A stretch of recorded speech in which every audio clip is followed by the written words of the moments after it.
Hello everybody. Today I'm going to give my presentation about a poem which named Mutability by the great romantic poet William Wordsworth. Um, so we already have studied some poems to Wordsworth and we know him quite a bit.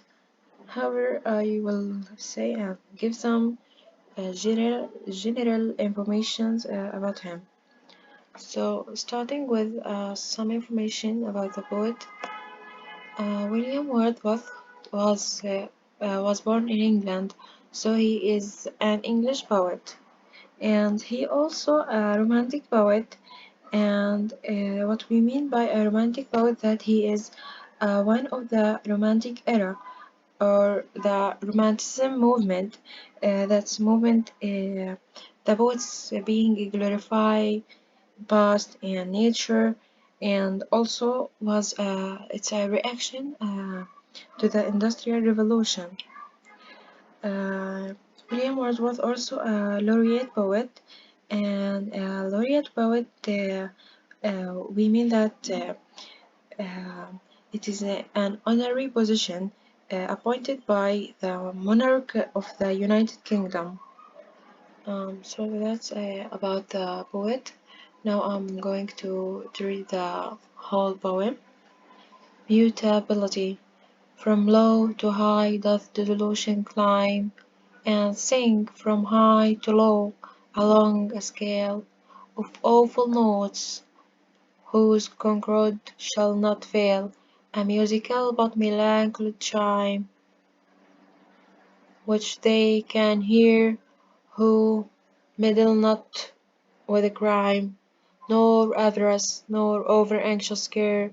Truth fails not, but her outward forms that bear the longest day do melt like frosty rime, that in the morning whitened hell and plain, and is no more drop like the tower sublime of yesterday, which royally did wear his crown of weeds, but could not even sustain some casual shout that broke the silent air, or the unimaginable touch of time.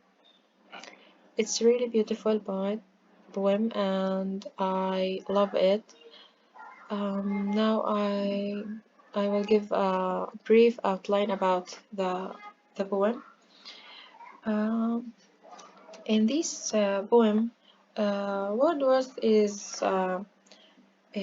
suggesting that nothing nothing in the world stays the same forever, and that reminds us as readers that everything will melt sooner or later, and that fact which every human should be aware of it. So this poem also suggests that while change makes some sense of shocking, it's also significant and an essential part of the harmony of the universe. The poem also tell us that change can be a source of wisdom and a reminder that even mortal people are part of something eternal. So from the theme that we can understand that the poem is about a change, about uh, something not remains the same, and so on. Um, Now, as we use uh, we examine the form, the structure, the rhyme scheme, the number of syllables, and etc. And firstly, the first thing that I note from the poem that's that it's a 14 line poem, so it's a sonnet, and that's something really interesting. Um, And I think that we should decide if it is Petrarchan or Shakespearean. So we will see from the rhyme scheme. And the rhyme scheme is the shape or the pattern of last letter of each line, the sound of the last sound in the line. So the rhyme scheme is A B B A C C A D A C D C A. So it's completely or a little bit different from the rhyme scheme that we used to see. And it's far from Shakespearean rhyme scheme, so it's most likely Petrarch and sonnet, especially at the first A B B A. But what is going here? There's a lot going on here, and what what is going to tell us that he breaks the normal rhyme scheme that we used to see, and that support the theme he presents, or the idea of change, that nothing remains the same, so that the structure convey the meaning. Also, something we note that the sonnet constructed in iambic pentameter, which each line consists of 10 syllables and 5 feet. And that's it for the structure. I go briefly on each point because the time is limited. So now I'm going to the poetic devices and the figurative languages. So what is going here, that we have metaphor.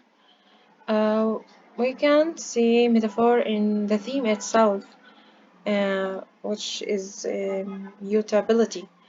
So the speaker compared dissolutional, which is disintegration, to notes moving up and down, a scale.